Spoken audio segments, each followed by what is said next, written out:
Good morning, students, and welcome back after a short break.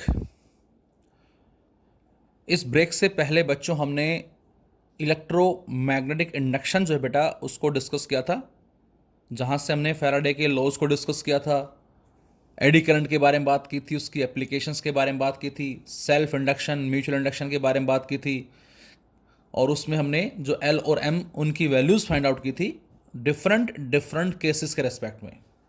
Motional EMF हमने find out की थी, उस पर बेस्ड कुछ क्वेश्चंस हमने डिस्कस किए थे, लेंजेस लॉ को डिस्कस किया था, और फैराडे के लॉ के अकॉर्डिंग जब भी कभी अमाउंट ऑफ मैग्नेटिक फ्लक्स जो लिंक हो रहा है किसी भी कॉइल के कॉरस्पॉन्डिंग, जिसकी वैल्यू थी बी ए कोस थीटा, यदि इस फ्लक्स में चेंज आता है तो उस केस में हमें क्या मिलेगी?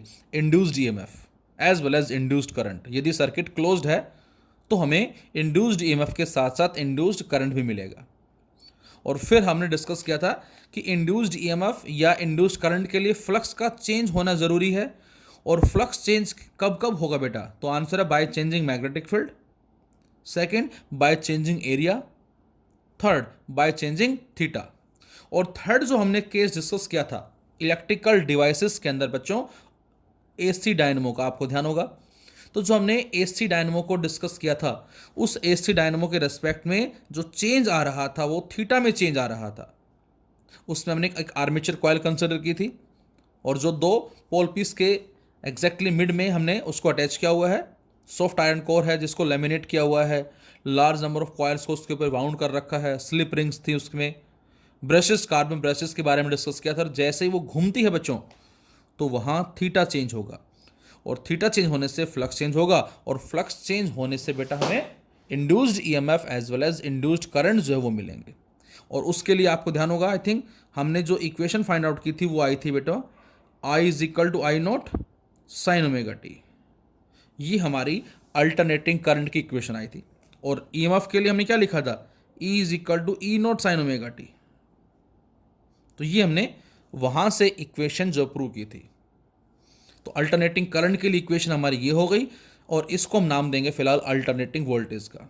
और हमें मालूम है कि ट्रिग्नोमेट्रिक फंक्शंस में साइन और कोसाइन जो है वो इस कॉन्सेप्ट को ओबे करते हैं। मतलब हम इस करंट को ऐसे भी लिख सकते हैं I is equal to I nought cos omega t, as well as इस वोल्टेज को हम E is equal to E nought cos omega t भी लिख सकते हैं।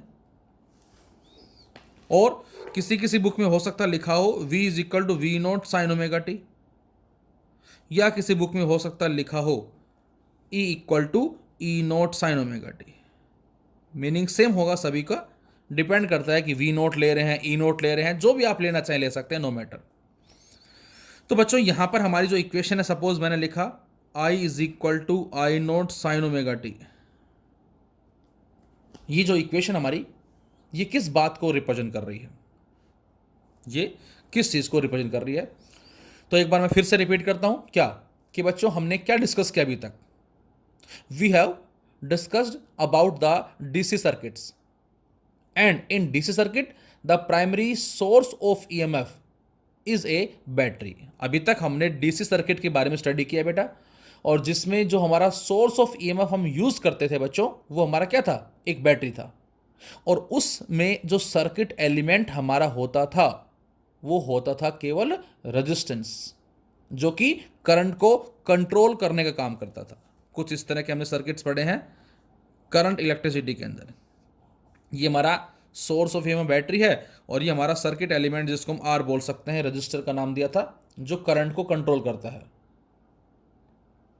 But most of the electric power generated and used in the world, लेकिन जो हम मैक्सिमम जो चीज़ें हम यूज़ करते हैं बच्चों, रजिस्टर तो है ही है, उसके साथ साथ जो हमारी इलेक्ट्रिक पावर जनरेटेड जो होते हैं use in the world is in the form of AC. जितने भी हमारे अप्लायंसेज जो हम यूज़ कर रहे हैं घर के अंदर बेटे बच्चों, वो हम किससे रन करवा रहे हैं? एसी से, जिसको हमने अल्टरनेटिंग करंट का नाम दिया है। तो ऐसा क्यों?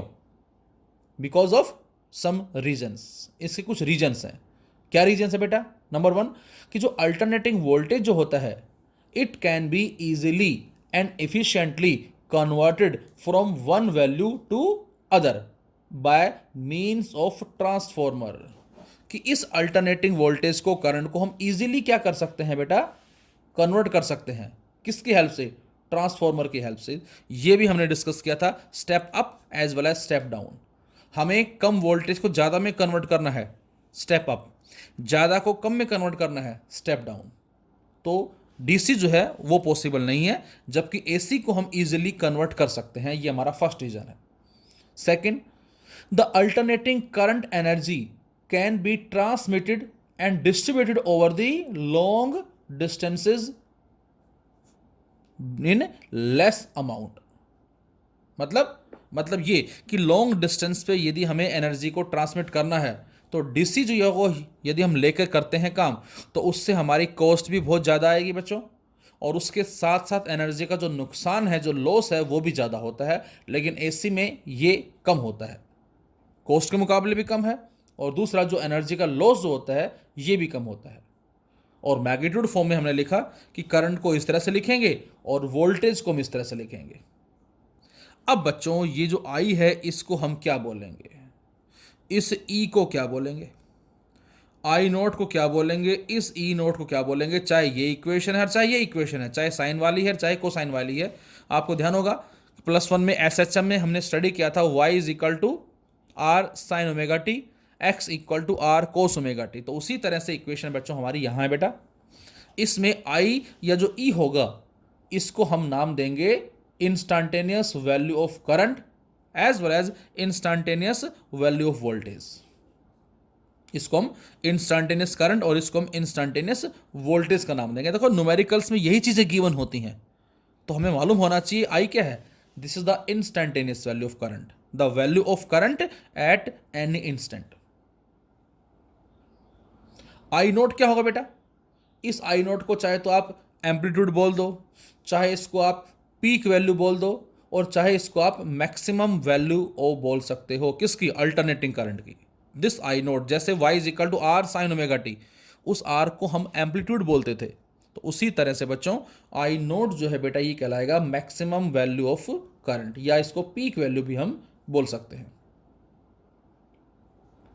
ओमेगा क्या है बेटा? यहाँ omega is called angular frequency, इसको बोलेंगे हम एंगुलर फ्रीक्वेंसी ओमेगा, जिसको हम क्या लिख सकते हैं? 2π/t भी लिख सकते हैं, या इसको 2πν भी लिख सकते हैं। तो ओमेगा कहलाएगी एंगुलर फ्रीक्वेंसी। और यहाँ जो t है बच्चों ये क्या है बेटा? This t is known as time period, इसको हम पीरियड ऑफ एसी बोलेंगे। जो अल्टरनेटिंग करंट है उसका टाइम पीरियड बोलेंगे, मतलब ये हाफ साइकिल और ये हाफ साइकिल। तो यहाँ से यहाँ तक का टाइम कितना हो जाएगा? t। यहाँ से यहाँ तक टाइम कितना हो जाएगा? t/2। यहाँ से यहाँ तक टाइम कितना हो जाएगा? t/4। ये t/4, 2t/4, 3t/4, 4t/4। तो ये सारा हमारा इस तरह से होगा। ये एक साइकिल का टाइम है t, हाफ के लिए t/2, उससे half t/4, t/4, 2t/4, 3t/4। इसको हम 3t/4 बोलेंगे। इसको हम t/2 लिखें या इसको 2t/4 लिखें, मीनिंग सेम होगा। क्यों? क्योंकि जब इसको कट करेंगे तो ये t/2 ही आ जाएगा। तो ये t/4 हो गया, ये t/2 हो गया, 3t/4 एंड 4t/4 बोल दो इसको चाहे आप, या इसको आप t बोल सकते हो। जी आपको विशेष ध्यान रखना है। अब जरा यदि मैं आपसे कहता हूं क्या कि मुझे इस इक्वेशन का और इस इक्वेशन का ग्राफ प्लॉट करके बताएं, ध्यान से देखेंगे सभी। यदि मैं लिखता हूं बच्चों I is equal to I nought sine omega T, या मैं लिखता हूं E is equal to E nought sine omega T, दोनों ग्राफ सेम आएगा, बस फर्क केवल ई नोट और आई नोट का है। और मैं लिखता हूं I is equal to I nought cos omega T, तो बेटा इसका जो ग्राफ हो कैसा आएगा? देखें जरा ध्यान से। आई नोट साइन ओमेगा, इसको हम 2π/t लिख सकते हैं इंटू स्मॉल t। अब यदि मैं आपसे कहता हूं पुट करें t की वैल्यू को क्या? 0, उसके बाद t/4, उसके बाद 2t/4, उसके बाद 3t/4, उसके बाद 4t/4, और बताएं कि इनके रेस्पेक्ट में करंट हमें क्या मिलेगा। तो जैसे ही बच्चों हम t को 0 पुट करते हैं, यहाँ सारा क्या हो जाएगा? 0। आई नोट को 0 से मल्टीप्लाई करते हैं 0 आ जाएगा। जैसे ही बेटा यहाँ पर हम पुट करते हैं t/4 यहाँ, तो इस t से ये t कैंसिल आउट, इससे ये कैंसिल आउट, ये आ जाएगा π/2, sin π/2 1, और 1 को i0 से मल्टीप्लाई करेंगे तो बच्चों ये आ जाएगा i0। 2t/4 या t/2 पुट कर दे हम, एक ही बात है, ये इससे कट गया, ये इससे कट गया, pi sine pi 0, i0 into 0 0, 3t/4 270 -1 minus i0, and 4t/4 2 pi sine 2 पाई 0। तो अब मैं आपसे कहूँ कि इसका ग्राफ प्लॉट करें, तो बेटा ये हमारे पास करंट है और इधर हमने टाइम ले लिया, इसको मान लिया हमने प्लस i0 और उतना ही नीचे हमने मान लिया minus i0। 0 t/4 2t/4 3t/4 4t/4 5t/4 6t/4 and so on, इस तरह से चलते जाएंगे। t/4 पे आपको ध्यान होगा जो एंगल आया था कितना आया था, π/2, क्योंकि जैसे ही t/4 रखा ये साइन 90 बन गया था।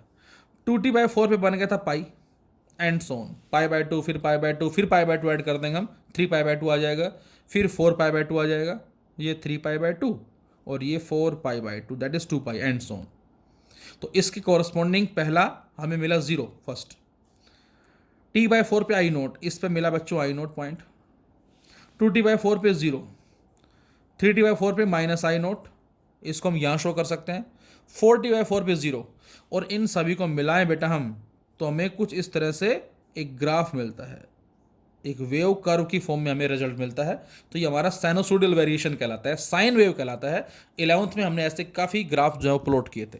तो ये हमारा एक alternating current as well as alternating voltage का ग्राफ कहलाएगा, लेकिन किस इक्वेशन का कहलाएगा, साइन वाली इक्वेशन कहलाएगा, ध्यान रहे, ये साइन वाली इक्वेशन का ग्राफ कहलाएगा।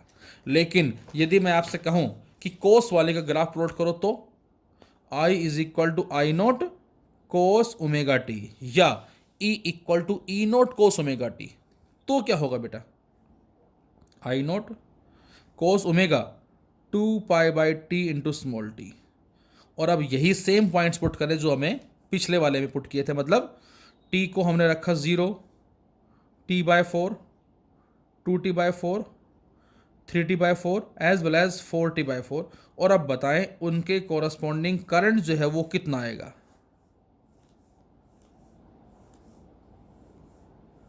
तो जैसे ही बच्चों इसमें हम रखते हैं t/4 की वैल्यू, यहां पर जैसे मैंने t/4 रखा, ये इससे कट गया, ये इससे कट गया, क्या आ जाएगा, जैसे ही हमने t/4 रखा, 0 रखा सबसे पहले, तो सबसे पहले जैसे 0 रखेंगे बेटा हम, सारा 0 बन गया, कोस 0 1, और 1 को i0 से मल्टीप्लाई करते क्या आ जाएगा बेटा, i0। तो पहला पॉइंट हमारा जो साइन वाले केस में 0 आया था, वही सेम पॉइंट कोसाइन वाले केस में मैक्सिमम आया। ये बात आपको विशेष याद रखनी है, न्यूमेरिकल्स में हम इसको यूज़ करेंगे आगे।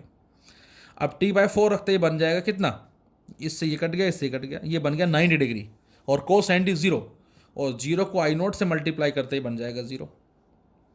जैसे ही हम 2t/4 या t/2 रखते हैं बेटा, तो ये बनता है कोस पाई -1, और -1 को i0 से मल्टीप्लाई करते माइनस i0 आ जाएगा। नेक्स्ट 3t/4 पे क्या बनेगा, 0, 4t/4 t, और जैसे t रखते हैं ये बनेगा कोस 2 पाई, जो कि 1 होता है i0। और अब ग्राफ प्लॉट करें यदि हम इसका, तो हमें ग्राफ कैसा मिलेगा, current time 0 t/4 2t/4 3t/4 4t/4 5t/4 and so on. इसको मैंने मान लिया बेटा प्लस i0, और इसको मान लिया हमने माइनस i0। अब बताएं, तो इस केस में पहला पॉइंट देखें जरा, i0 मैक्सिमम यहां आएगा बेटा, t/4 पे दैट इज 0, यहां आया, 2t/4 पे माइनस i0, इस पे आएगा बच्चों माइनस i0 कुछ यहां पर, 3t/4 पे 0, 4t/4 पे प्लस i0 यहां जाएगा, 5t/4 पे 0। अब इन सभी को मिलाएं जरा हम, ये कुछ इस तरह से वेव कर्व मिलेगा। तो बच्चों ये जो वेव कर्व हमारा है ये कोसाइन के लिए है, तो ये आपको याद रखना है। ये हमारा ग्राफ किसके लिए होगा, I = I0 cos omega T, और यदि हम लेते हैं E equal to E nought cos omega T, तो इसको हम ई नोट लिख देंगे, इसको ई लिख देंगे, इतना डिफरेंस है। ग्राफ सेम होगा दोनों का, हाँ वैल्यूज जो है वो डिफरेंट हो सकती हैं, लेकिन ग्राफ उसका भी यही आएगा, अल्टरनेटिंग वोल्टेज, यदि हम कोस का फंक्शन लेके चलते हैं तो। अब जो इंपॉर्टेंट बात ध्यान से देखें सभी, बड़े ध्यान से, ये यहां से यहां तक क्या मैं इसको हाफ वेव बोल सकता हूं? बिल्कुल बोल सकता हूं। ये हाफ वेव है और यहां से यहां तक ये हाफ वेव है। तो बच्चों यहां से लेके यहां तक क्या कहलाएगी? दिस वन कंप्लीट, ये कंप्लीट साइकिल कहलाएगी। तो ये कोसाइन के अंदर कंप्लीट साइकिल है, ये हाफ है। अच्छा ये कितनी है? ये तो हाफ की भी हाफ है। मतलब यदि मैं इसको बोलता हूं कंप्लीट को लैम्डा, इसको मैं कंप्लीट लैम्डा का नाम देता हूं, तो ये लैम्डा बाय 2 होगी, और ये कितनी होगी? लैम्डा बाय 4 कहलाएगी ये। अब जरा दोनों को ध्यान से देखो, साइन के अंदर जो वेव आई थी कैसे आई थी बेटा? साइन में हमारे सेम इस कॉन्सेप्ट में जो वेव थी वो कुछ इस तरह से आई थी, इस तरह से, जीरो था ये t/4, ये 2t/4 या t/2 बोल दो इसको आप, ये 3t/4 आया था और ये 4t/4 आया था।